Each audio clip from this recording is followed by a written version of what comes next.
Gusto niyo bang matutong gumawa ng paper bird katulad nito? Tuturuan ko kayo habang nagkikwento ng horror story.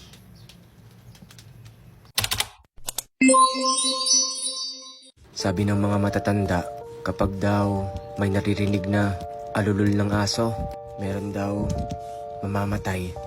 June 3, 1997.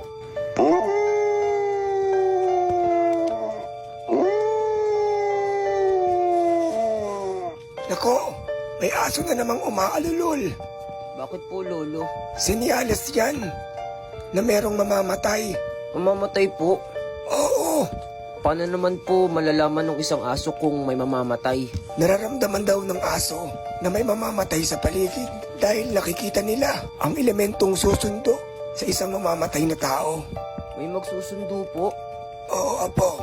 Kinagabihan, biglang nagkagulo ang mga tao at nagpuntahan dun sa kapitbahay namin.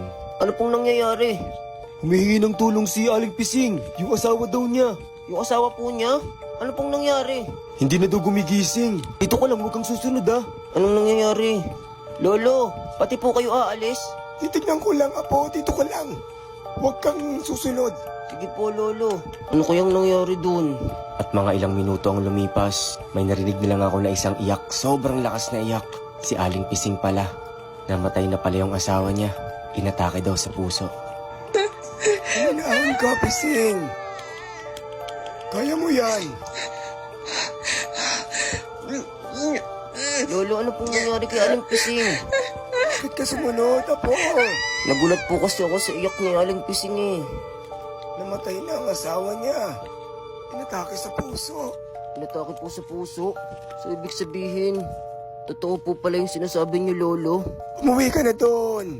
Sa bahay. Hindi dapat nakikita ng mga bata ito. Sige na, makinig ka na sa akin. Sorry po, Lolo. Sige po, uwi na po ako. At nung papauwi ako ng bahay, ay may bigla akong napansin na nakatayo dun sa may pintuan nila Aling Pising. Isang babaeng mahaba ang buhok na nakabistidang itim.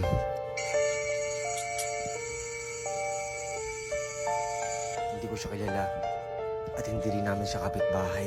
Nakatingin lang siya doon sa loob ng bahay nila Aling Pising. At habang tinitignan ko siya, ay bigla siyang tumingin sa akin.